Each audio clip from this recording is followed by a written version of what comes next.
नमस्कार सभी को।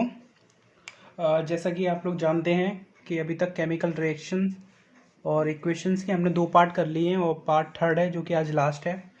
अभी तक अगर हम देखें कि हमने क्या क्या पढ़ लिया है, तो इस हिसाब से हमने सबसे पहले केमिकल रिएक्शन लिखना सीखा था।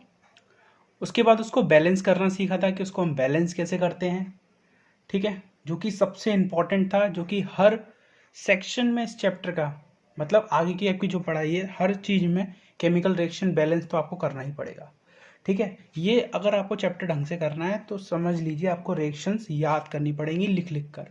ठीक है, और कोई तो इसमें हमारे पास इसके लिए और कुछ है नहीं है। तो केमिकल इक्वेशंस आप लिखना सीख गए हैं, उनको बैलेंस करना सीख गए हैं, ठीक है, और उनको नोटेशन देना सीख गए हैं। और टाइप ऑफ रिएक्शन में मैंने आपको पार्ट सेकंड में कॉम्बिनेशन रिएक्शन कराया था। जैसे कि जब ये दो एलिमेंट या कंपाउंड मिलके एक नया प्रोडक्ट बनाते हैं तो कॉम्बिनेशन रिएक्शन थी, इसकी बहुत सारी रिएक्शन थी, बहुत ज़रूरी रिएक्शन थी। जैसे ग्लूकोज जो हम लेते हैं ऑक्सीजन के संग रिएक्ट करके वो क्या कहते हैं, ऑक्सीजन वाटर, ठीक है, एनर्जी जिससे हम जी पाते हैं, ये सब बहुत ही इंपॉर्टेंट रिएक्शन है। और डिकम्पोजिशन रिएक्शन जो कि बहुत ही इंपॉर्टेंट थी, जिसमें एक कंपाउंड दो एलिमेंट में या दो प्रोडक्ट में दो प्रोडक्ट बन सकते हैं और दोनों कंपाउंड हो सकते हैं।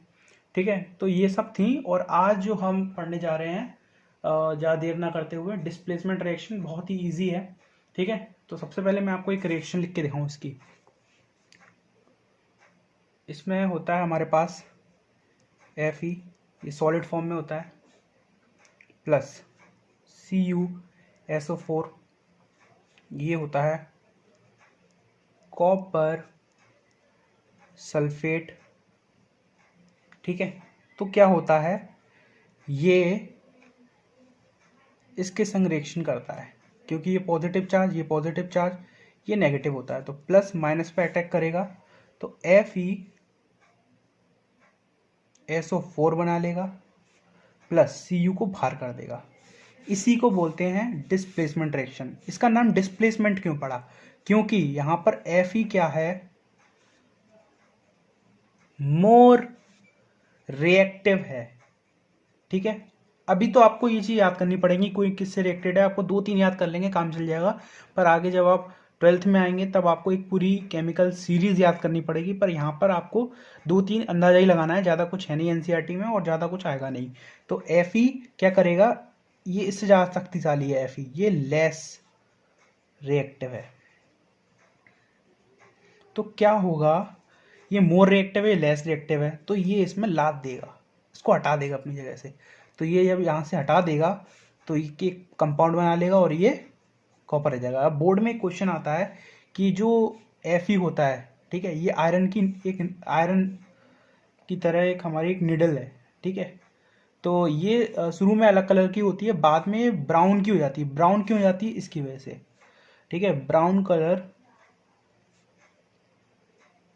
Of Fe due to FeSO4, क्योंकि ये पूरा कंपाउंड बन गया ना, अब पहले अकेला था, अब ये इसकी वजह से ब्राउन कलर का हो गया ये। ठीक है, ऐसे ही कॉपर सल्फेट होता है, पहले उसका कलर अलग होता है कलर, उसके बाद रिएक्शन के बाद ये रिएक्शन होती है। एक एक्सपेरिमेंट दिया, एक ट्यूब लेते हैं, ट्यूब में हम क्या करते हैं, आयरन की कॉपर सल्फेट में ये रिएक्शन तभी तो होगी। Fe मतलब एक निडल डाल देते हैं तो इसका कलर कैसा हो जाता है, ब्राउन हो जाता है, इसकी वजह से, पहले अकेला था। ठीक है, और इसका कलर कैसा हो जाता है, यहाँ पर हो जाता है स्काई कलर। ठीक है, यहाँ यहाँ नहीं होता है कोई कलर। ठीक है, यहाँ पर स्काई हो जाता है। ठीक है, तो आपको ये बात समझ में आ गई होगी। ठीक है, और भी रिएक्शन है, जिंक प्लस, ठीक है, कॉपर सल्फेट। ठीक है, तो यहाँ पे भी अंदाजा आपने याद करने के लिए बता दिया है, तो ये ZnSO4 प्लस Cu अलग हो जाएगा। ठीक है, तो ज़्यादा कुछ है नहीं इस चैप्टर में, इस रिएक्शन में। और इसी को हम डिस्प्लेसमेंट रिएक्शन कहते हैं। इसमें कोई डेफिनेशन की ज़रूरत नहीं है। जब कोई एक एलिमेंट, ठीक है, किसी कंपाउंड के एलिमेंट से ज़्यादा प्रभावशाली हो तो वो उस कंपाउंड के एलिमेंट को उस पोजीशन से डिस्प्लेस कर देगा। तो ज़्यादा समझने की ज़रूरत है आपको। ठीक है, समझ जाएंगे तो सब लिख लेंगे। ठीक है, दूसरा आता है हमारा डबल डिस्प्लेसमेंट डिस्प्लेसमेंट रिएक्शन। तो भाई नाम से ही पता चल रहा है भाई कि इसमें 2 बार डिस्प्लेसमेंट होगा। ठीक है, अब मैं आपको एक चीज़ और बताना चाहता हूँ इससे पहले। एक वर्ड है प्रेसिपिटेशन। ये क्या होता है? एक प्रेसिपिटेशन रिएक्शन होती हैं। ठीक है, ये कौन सी रिएक्शन होती हैं? जैसे कि मान लो आपने एक ट्यूब ली, ठीक है, जैसे कि मैं आपको एक रिएक्शन लिख दूं पहले, तब आपको ज़्यादा समझ में आएगा। जैसे कि मैं लिखूं Na2SO4, ये एक्वस फॉर्म में है, ठीक है, प्लस BaCl2, लगभग दोनों इस रिएक्शन से दोनों चीज़ समझ में आ जाएंगी। ठीक है, ये भी एक्वस फॉर्म में है। ठीक है भाई, रिएक्शन का ये चैप्टर है और आपको रिएक्शन ही तो याद करनी है, वरना ये चैप्टर भूल जाइए। बोर्ड के हिसाब से अगर आप रिएक्शन भी याद नहीं करते हैं तो काम नहीं चलेगा। और हाँ, मैं आपको थोड़ा बहुत तो समझा ही रहा हूँ रिएक्शन के बारे में। ठीक है, आप प्रैक्टिस कीजिए। ठीक है, तो देखिए पहले मैं ये डबल डिस्प्लेसमेंट आपको समझाता हूँ। देखो, जैसे कि ये है, इसमें ये Na है और इसमें ये Cl है, तो क्या होगा, अदला बदली हो जाएगी। ये इधर आ जाएगा और ये इधर पहुंच जाएगा, तो ये डबल डिस्प्लेसमेंट हुआ। मतलब ये क्या करेगा, इसमें इसको डिस्प्लेस करेगा। अभी इसको तो यहाँ से हटना ही पड़ेगा, अब हट के कहाँ जाएगा, ये इधर ही आएगा। ठीक है, तो Ba जब इधर आएगा तो ये BaSO4 हो जाएगा। याद करने का अच्छा ट्रिक है। ठीक है, और इधर क्या बन जाएगा हमारा, NaCl बन जाएगा, जो कि हमारा सॉल्ट होता है। ठीक है, अब यहाँ पर मैं एक प्रेसिपिटेशन कर रहा हूँ। अगर आप ट्यूब में ये रिएक्शन करते हैं तो आपको जो हमारा क्या कहते हैं, प्रेसिपिटेट कैन बी ऑब्जर्व। ठीक है, तो यहाँ पर हमारा जो BaSO4 है, ठीक है, ये BaSO4 ये क्या है, प्रेसिपिटेट है। इसका मतलब क्या हुआ? इसका मतलब ये हुआ कि जब आप ये रिएक्शन करेंगे, आप इसको और इसको मिलाएंगे टेस्ट ट्यूब में, तो आपको टेस्ट ट्यूब के नीचे इस तरीके से कुछ, ठीक है, ये वाटर है, तो यहाँ पर कुछ सॉलिड के पार्टिकल जरूर मिलेंगे। ठीक है, सॉलिड के रूप में आपको आंखों से ऑब्जर्व हो जाएंगे सॉलिड पार्टिकल्स। ठीक है, जो कि इसमें अघुलनशील होंगे, मतलब इनसॉल्युबल होंगे, इनसॉल्युबल इन वाटर। ठीक है, या इन सॉल्यूशन, ये सॉल्यूशन है ना, मिला के हैं। तो इन दोनों को जब आप मिलाओगे तो NaCl तो इसमें मिक्स हो जाएगा, बट BaSO4 क्या है, ये BaSO4 है।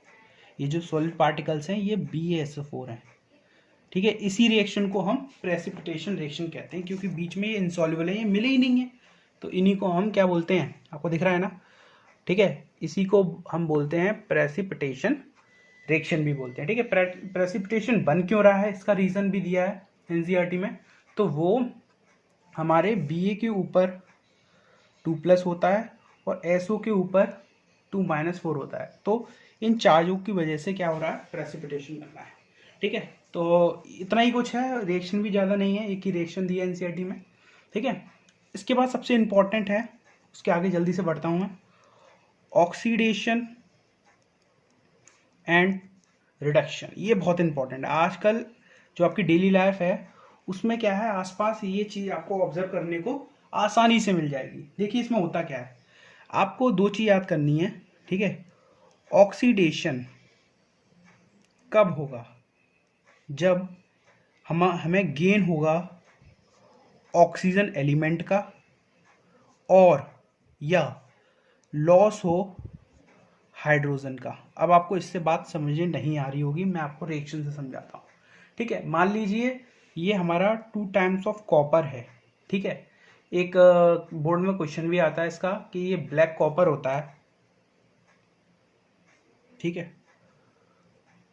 कॉपर होता है, तो ये क्या करता है, ऑक्सीडेशन का मतलब क्या हुआ, गेन ऑफ, या तो उसको ऑक्सीजन मिले या उसमें से हाइड्रोजन निकल जाए। अब इसमें से हाइड्रोजन तो है ही नहीं है, निकलेगा ही नहीं। तो एक दूसरी चीज़ हो सकती है कि इसको हम O2 से रिएक्ट करा दें, ऑक्सीजन एलिमेंट से। ठीक है, O2 के फॉर्म में पाया जाता है, और इसकी हीट करा दें, रिएक्शन हो जाएगी, तो ये बना लेगा 2 टाइम्स ऑफ CuO। ठीक है, अब आपको क्या क्या करना है, ये सॉलिड फॉर्म में है, ये नोटेशन हो गया गैस फॉर्म में है। ठीक है, और ये सॉलिड फॉर्म में है। ठीक है, तो यहाँ पर क्या है, कॉपर है, ये 2 हो गए, देखो बॉक्स बना लो, और आगे कितने, 2 हैं, इधर भी कॉपर कितने हैं, 2 हैं, ऑक्सीजन कितने हैं, 2 हैं, और ऑक्सीजन यहाँ पे कितने हैं, 2 हैं, 2 कॉपर है 2 ऑक्सीजन, ये बैलेंस इक्वेशन है। तो यहाँ पर क्या हो रहा है, ये यहाँ पर क्या था, खाली था, सिंगल था, और यहाँ पर क्या हो गया, इसमें ऑक्सीजन ऐड हो गई है। ठीक है, ऑक्सीजन ऐड हो गई है यहाँ पर, तो यहाँ पर इसका क्या हुआ है, ऑक्सीडेशन। ठीक है, बात समझ में आ रही है अच्छी तरीके से। अच्छा, अब मैं आपको ऑक्सीडेशन आपको समझने आ गया है। ठीक है, और अब मैं आपको एक रिडक्शन और पढ़ा दूं।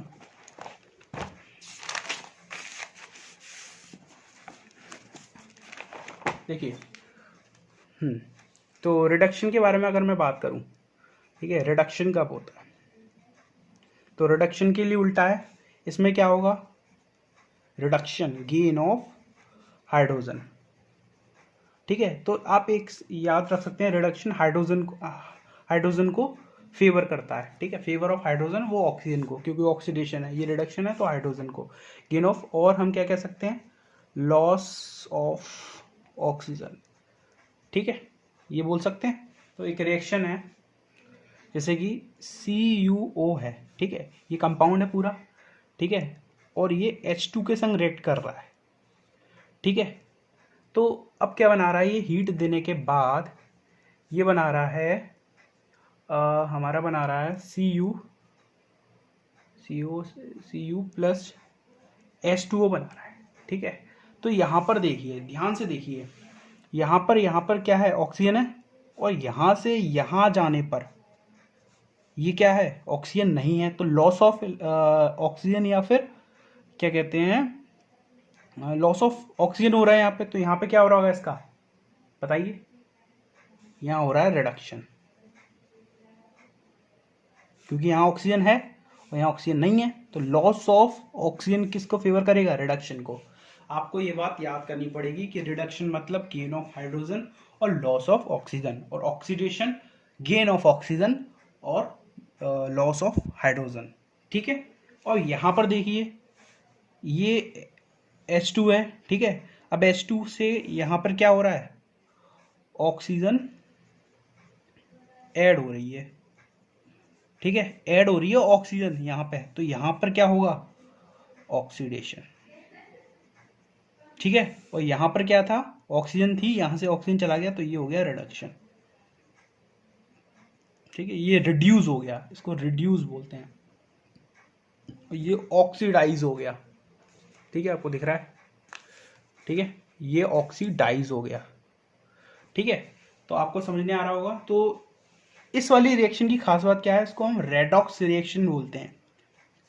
क्यों बोलते हैं, क्योंकि इसमें जिन रिएक्शनों में ऑक्सीडेशन और रिडक्शन दोनों हो, उसको हम क्या बोलते हैं, रेडॉक्स रिएक्शन बोलते हैं। ठीक है, तो कुछ रिएक्शन है, इसमें आप बताइए कि क्या हो रहा है। इसमें Zn प्लस CO बनना है, तो यहाँ पर क्या है, इसमें ऑक्सीजन है, यहाँ से यहाँ गया, ऑक्सीजन लॉस, माइनस ऐसे लिख दो O2। ठीक है, O2 गया, तो O2 लॉस हो रहा है, तो रिडक्शन। ठीक है, O2 ऐड हो रहा है, तो ऑक्सीडेशन। ठीक है, अब हम आगे बढ़ते हैं। अब आपने देखा होगा, लगभग एंड चीज़ है, बस हमारा 5 मिनट का रह गया है। 2 चीज़ें होती हैं हमारे आसपास। ठीक है, एक आपको कोरिजन समझा दूं, इसकी रिएक्शन तो मैंने आपको पहले लिखा ही है। ठीक है, जब मैं आपको बैलेंस करना सिखा रहा था। कोरिजन क्या होता है, आसपास जो हमारे लोहा वगैरह होता है, एलिमेंट होता है, तो उसमें क्या होता है, समय के साथ साथ क्या है, आसपास से वो वातावरण से एसिड को लेकर, ठीक है, एसिड को लेकर वो क्या करता है, हमारा वाटर के संग, एसिड के संग बनाकर हमारा एक रिएक्शन करता है, जो कि पहले हमने लिखा ही है, दोबारा लिख दे रहे हैं। ठीक है, बैलेंस लिखते हैं, Fe 3 times S plus 4 times of H2O। ठीक है, ये गैस फॉर्म में है, तो यहाँ पर Fe3O4 plus 4 times of H2। ठीक है, तो ये होता है हमारा कोरिजन। ठीक है, मतलब जंग के रूप में हमें ये चीज़ दिखती है, तो आसपास हमारे कोरिजन यही होता है, और ये ऑक्सीडेशन रिएक्शन है। ठीक है,